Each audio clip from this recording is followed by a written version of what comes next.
Audio Jungle.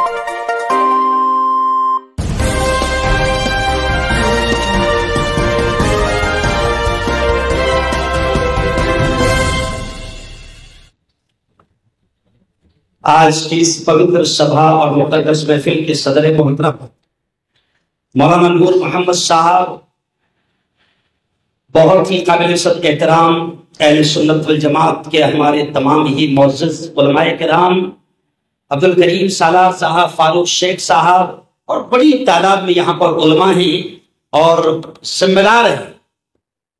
मुझे बिल्कुल आखिरी में बुलाया गया, आखिरी तकरीर है और उलवान है।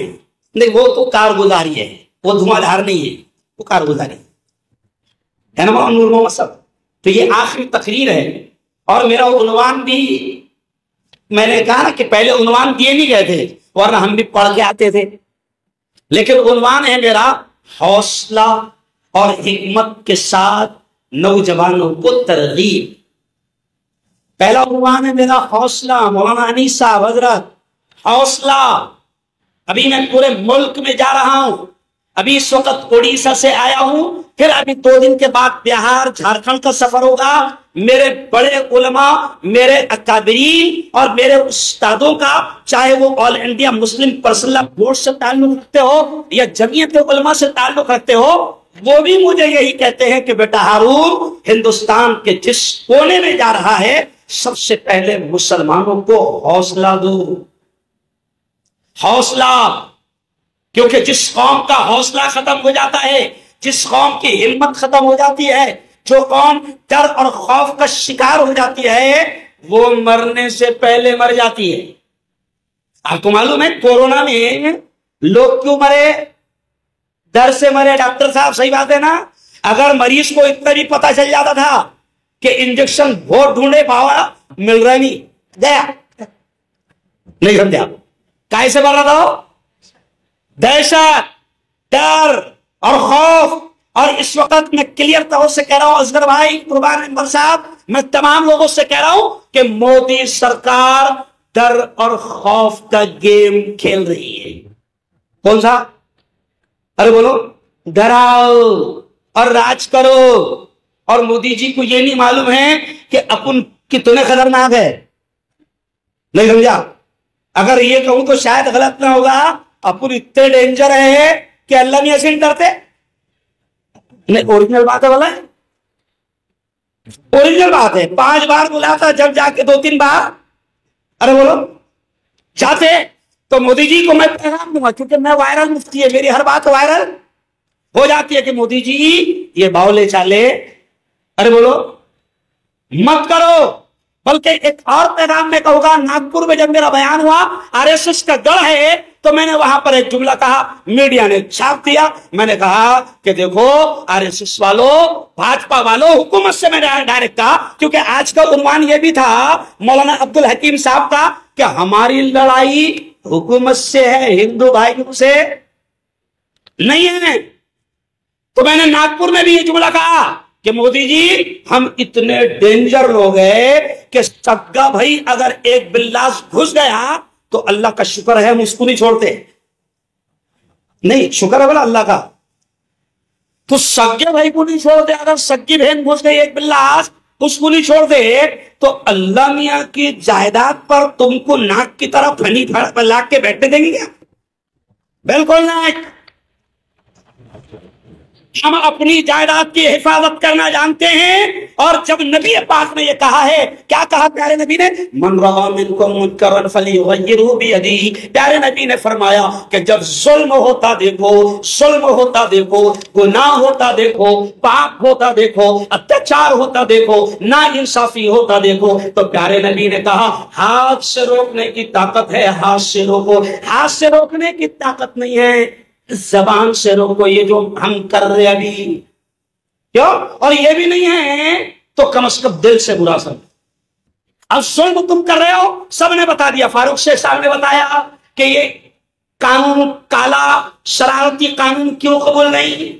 अब्दुल करीम सालार साहब ने बताया क्यों कबूल नहीं। अब मैं सिर्फ 10 मिनट के अंदर, जो मुझे वक्त दिया गया 15 मिनट, ईमानदारी के साथ मैं यही बताऊंगा कि मुसलमानों, हौसला और हिम्मत रखो।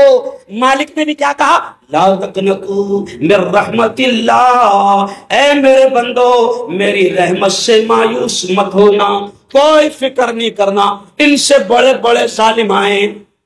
अरे बोलो सही है ना? देखो मजा आएगा, तुमने सिर्फ इतना बोल देना गया, क्या बोलना, अरे बोलो क्या बोलना, इनसे बड़े बड़े। देखो कारून आया, बोलो जोर से, कारून आया गया, हामान आया गया, शद्दाद आया गया, नमरूद आया गया, फिरौन आया गया, ये भी आया। बोलो जोर से इंशाअल्लाह। हौसला रखो, हिम्मत रखो, सिर्फ बावले चाले। मेरा मशहूर डायलॉग है पूरे हिंदुस्तान में, लड़ो मगर बावले चाले बात करो, हौसला रखो। ये जो आयत मैंने पढ़ी ना मौलाना अब्दुल हकीम साहब, बड़ी प्यारी आयत है जो मुसलमानों को पैगाम देती है। क्या पैगाम देती है?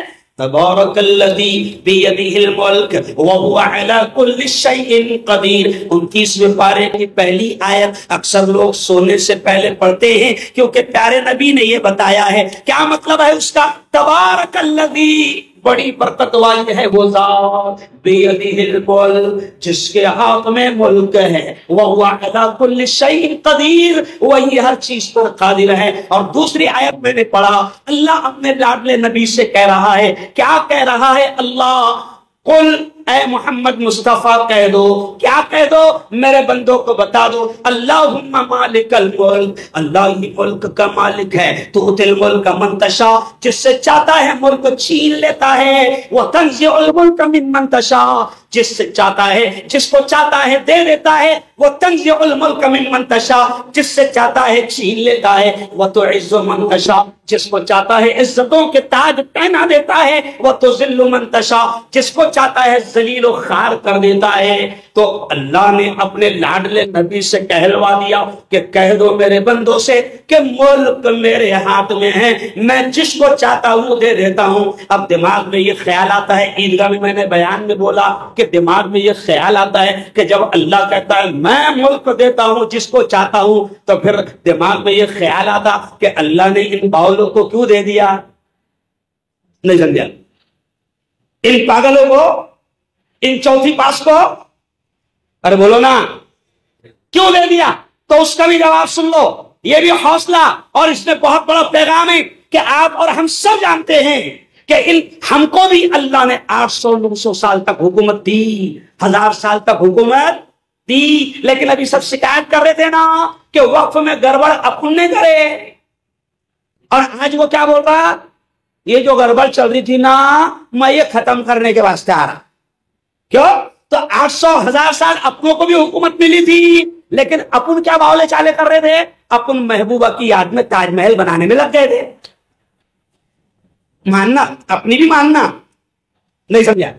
अपनी भी गलती मानना, लेकिन चलो आओ, अब दिमाग में यह है कि अल्लाह ने इन जालिमों के हाथ में क्यों दिया, अल्लाह ने इन कातिलों के हाथ में क्यों दिया, अल्लाह ने इन बावों के हाथ में क्यों दिया। तो आपको याद होगा कि जब आपके और मेरे लाडले नबी मेराज को जा रहे थे, हजरत जिब्राइल साथ थे। प्यारे नबी ने देखा, क्योंकि मेराज का सफर ही बहुत कुछ दिखाने के लिए अल्लाह ने करवाया था। कुरान कहता है लिनुरियहु मिन आयातिना, कि हम अपने महबूब को हमारी आयतें, हमारी निशानियां दिखाना चाहते हैं। जब नबी देख रहे हैं सातों आसमान, जन्नत, दोज़ख, सब कुछ दिखाया गया, तो उस वक्त एक चीज भी नबी पाक ने देखा कि कुछ चीजें नीचे से ऊपर जा रही है और कुछ चीजें ऊपर से नीचे आ रही है। हुजूर ने पूछा, जिब्राइल ये क्या है जो नीचे से ऊपर जा रहे हैं, और वो क्या है जो ऊपर से नीचे आ रहे हैं? तो जिब्राइल ने कहा, लाडले नबी, ये जो नीचे से ऊपर जा रहे हैं ये आपकी उम्मत के करतूत और अमाल है, और जो ऊपर से आ रहे हैं वो आपकी उम्मत के जैसे अमाल जा रहे हैं, उसके हिसाब से फैसले, अरे बोलो, आ रहे। तो पता चला इनको भी अपन नहीं बैठाए हुए। समझ गए इशारा है ना? अब वो मार रहे, तो मैंने जुमा में बोला कि अब अपनी शिकायत कर, अल्लाह में बहुत मार रहा। अल्लाह में बोलेगा 500 तूने लिया था ना, 1000 रुपए के हिसाब से तेरे घर पे, अरे बोलो। तो सोचना पड़ेगा, हौसला रखो। कसम अल्लाह की, ये जुमला सुन लो, कितना हौसला आएगा आपको कुरान कहता है कि उस रब ने अबराह को खत्म किया जो पूरी सत्ता में था, पूरे पावर में था। उस रब ने फिरौन को खत्म किया। और सुनो सुनो मुसलमानों, फिरौन कोई छोटा मोटा बादशाह नहीं था, प्लेटफॉर्म पे चाय नहीं बेचता था वो। नहीं ये समझ लो कि फिरौन चाय बेचता था, ऐसे समझ लो। फिरौन बहुत बड़ा बादशाह था, प्लेटफॉर्म पे चाय बेचने वाला नहीं था। तो यह सबूत है कि जब फिरौन तबाह हुआ, हमान तबाह हुआ, कारून तबाह हुआ, सद्दाद तबाह हुआ, नमरूद तबाह हुआ, अबराह तबाह हुआ, तो कहो इंशाअल्लाह जो भी ईमान वालों पर जुल्म करेगा अल्लाह उससे तबाह करेगा। जरूर कहो इंशाअल्लाह।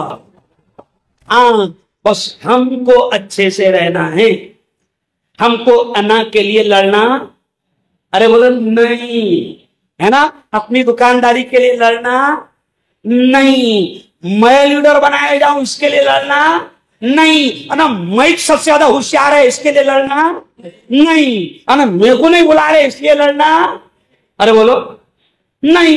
हिकमत से मेरा उम्मान है, हिकमत से काम लो, बावले चाले, अरे बोलो ये उम्मान पे बोल रहा, बोलो बावले चाले नहीं करो। अब जवान है ना, अभी मेरा अनुमान क्या है, 100 नौजवानों को तरगीब। अब यहां नौजवान है नहीं, नौजवानों के बाप है, बराबर, बहुत कम नौजवान हैं। तो अब अगर नौजवानों को समझाना है तो रजा टावर पे बुलाओ, कहा बुलाओ, रजा टावर पे। और माशाल्लाह सब एक से बोलने वाले, इसमें से सब ऐसे हैं कि इनको पूरे जिले में बांट दिया जाए, 3 दिन के अंदर सब पूरा जिला कवर हो जाएगा।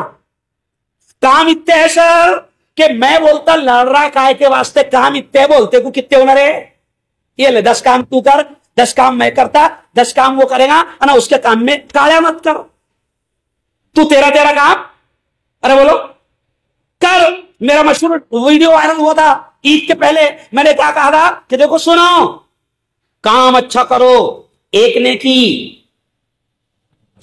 काम करने वाले का साथ दो, एक ने की।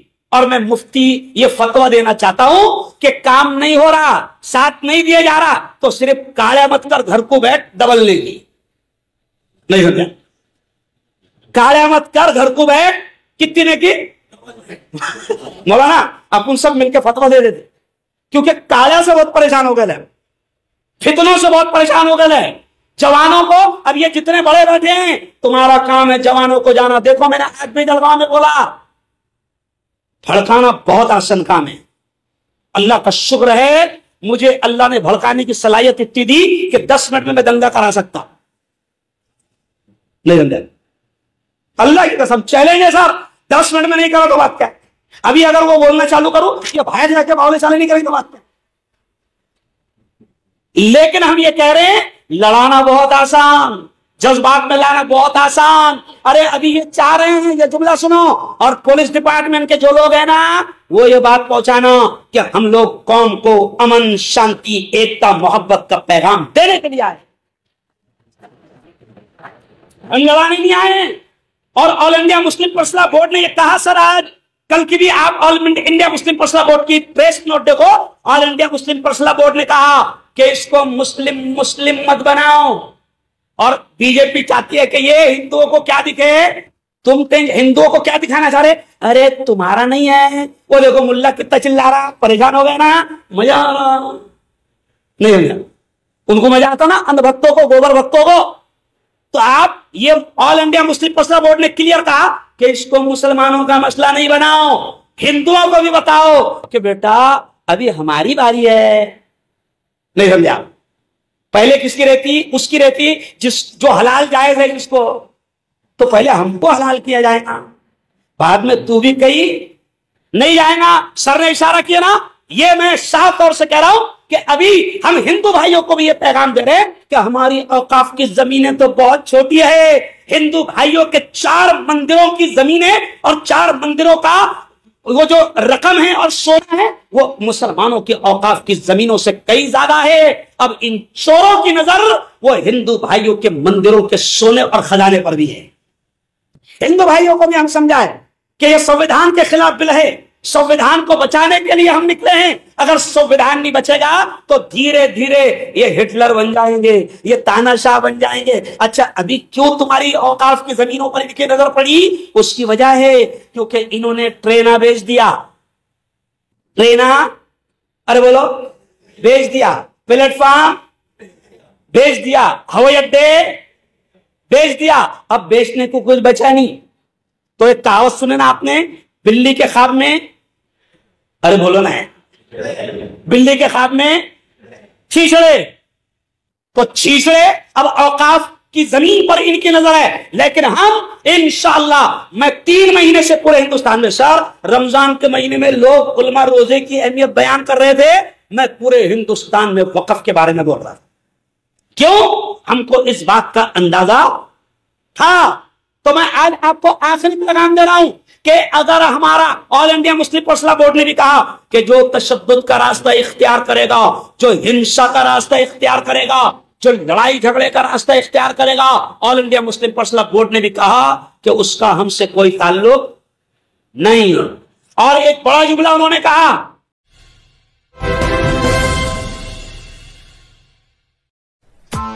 press the bell icon on the YouTube app and never miss another update. Audio Jungle.